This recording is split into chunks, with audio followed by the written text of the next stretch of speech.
The live TV, सच सबसे आगे। नमस्कार, मैं हूं रंजीत झा और आप देख रहे हैं the live TV. Delhi university छात्र संघ चुनाव को लेकर अंदर खाने बड़ी खबर सामने आ रही है। दरअसल आज डीयूएसयू के हुए चुनाव की मतगणना जारी है। गिनती के दौरान यह जानकारी सामने आने लगी थी कि एनएसयूआई के उम्मीदवार अब बढ़त बनाए हुए हैं। तभी अचानक से अंदर खाने खेल किए जाने की खबर आने लगी। बाहर इंफॉर्मेशंस आने बंद हो गए कि किस राउंड में कौन आगे चल रहा है। जब वहां पर मीडिया को भी इंफॉर्मेशन नहीं दिया जा रहा तो सोचिए कि वहां किस तरीके का खेल चल रहा होगा।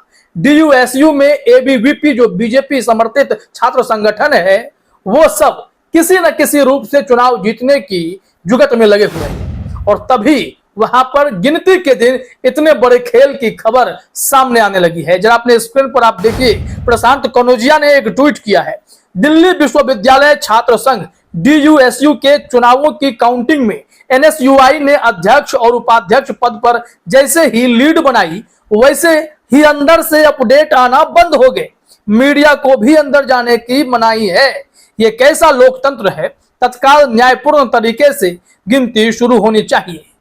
जैसे ही आशंका जताई गई, उसके ही कुछ देर बाद यह खबर सामने आ गई कि 12वें राउंड तक की गिनती हो गई है। जब तक मैं खबर बना रहा हूं, बताया जा रहा है कि 12वें राउंड तक की गिनती हो गई है और उसमें तमाम अध्यक्ष, उपाध्यक्ष, सचिव जितने भी पद हैं, सब पर बीजेपी समर्थित एबीवीपी यानी भारतीय जनता पार्टी का जो छात्र संघ है, उसके उम्मीदवार वहां पर आगे हो गए हैं। जीत की तरफ लगातार बढ़ते जा रहे हैं।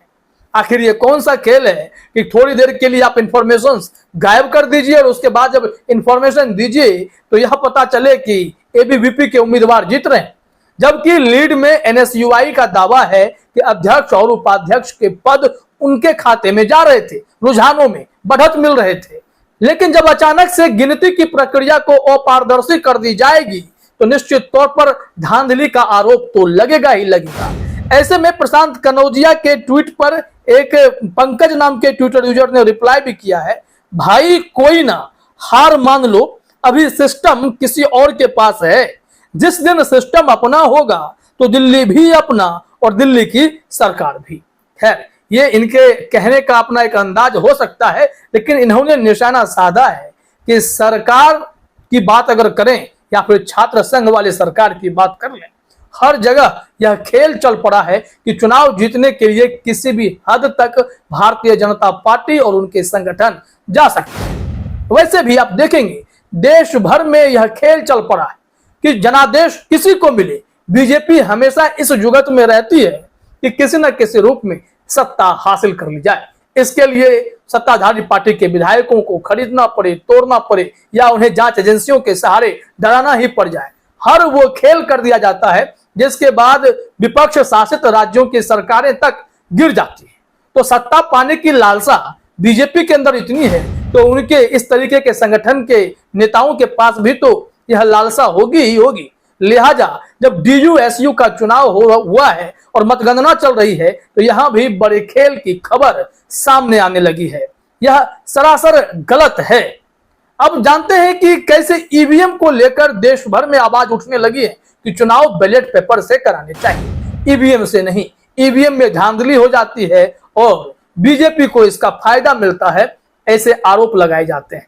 लेकिन जब इस तरीके से मतगणना केंद्र पर इंफॉर्मेशन छुपाए जाएंगे, एनएसयूआई का अगर उम्मीदवार आगे बढ़ेगा तो इस लीड को दुनिया को पता ना चले, यह समझाने के लिए अगर हम सब कुछ छुपा लेंगे, फिर थोड़ी देर बाद यह खबर दे दें कि एबीवीपी बढ़त बनाए हुए है, तो कैसे लोग यकीन कर सकते हैं? इस संबंध में आइए जरा देखते हैं कि आज तक ने क्या जानकारी दी है।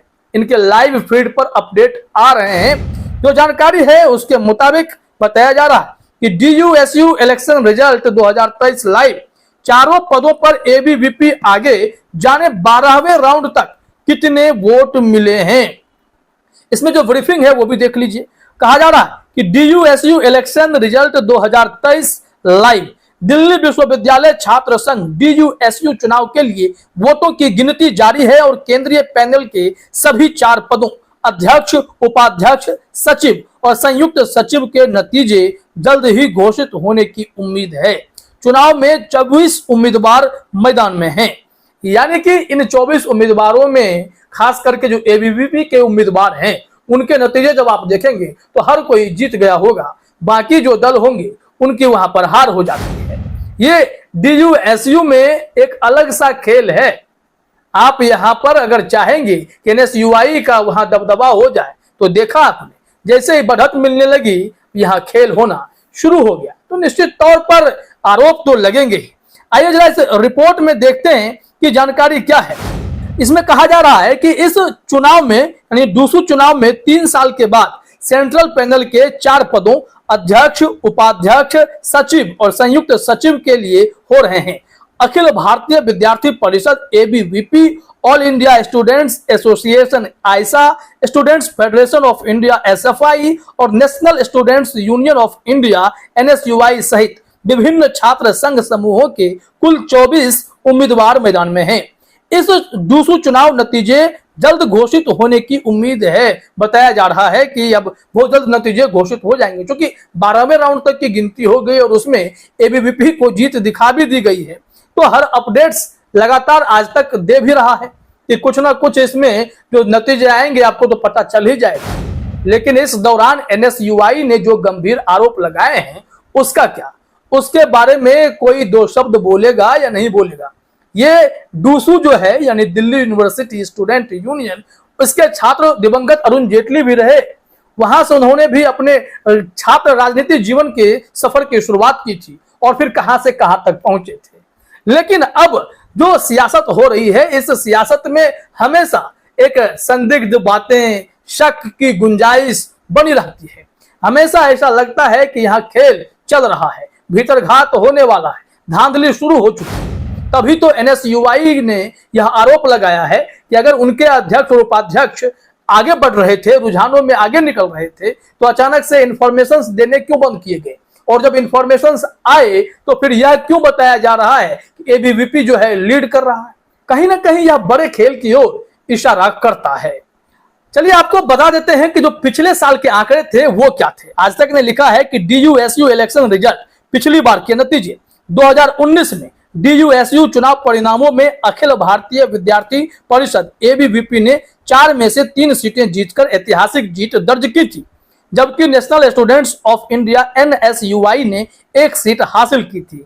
अध्यक्ष अक्षित दहिया एबीवीपी, उपाध्यक्ष प्रदीप तंवर एबीवीपी, सचिव आशीष लांबा एनएसयूआई, संयुक्त सचिव शिवांगी खरवाल एबीवीपी। ये आंकड़े थे पिछले बार के। इस बार भी वोटिंग हुई है, कितने लोगों ने वोट दिया है, कितनी कड़ी व्यवस्था थी, वो भी चलते चलते जरा अपने स्क्रीन पर देखिए। बताया जा रहा है कि लगभग 3 साल बाद डूसू के लिए एक बार फिर चुनाव हुए। इसको लेकर दिल्ली पुलिस ने कड़े सुरक्षा के इंतजाम किए। छात्र संघ में एनएसयूआई और एबीवीपी के बीच कड़ा मुकाबला देखने को मिलेगा।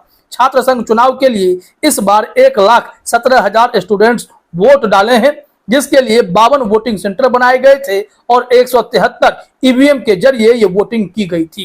तो 1,17,000 स्टूडेंट ने वोट किया था। निश्चित तौर पर जब इतने भारी तादाद में छात्रों ने वोट किया तो नतीजे भी उतने ही पारदर्शी दिखाई पड़ने चाहिए, न कि इंफॉर्मेशन को दबाकर फिर दूसरे इंफॉर्मेशन फर्निश कर दिए जाए कि नहीं एनएसयूआई नहीं एबीवीपी के उम्मीदवार ही जीत रहे हैं। तो इस चुनाव की गिनती में धांधली के जो आरोप हैं उस पर जांच होने चाहिए, क्या वाकई में खेल हुआ है या फिर जीत सच में एबीवीपी की ही हो रही है।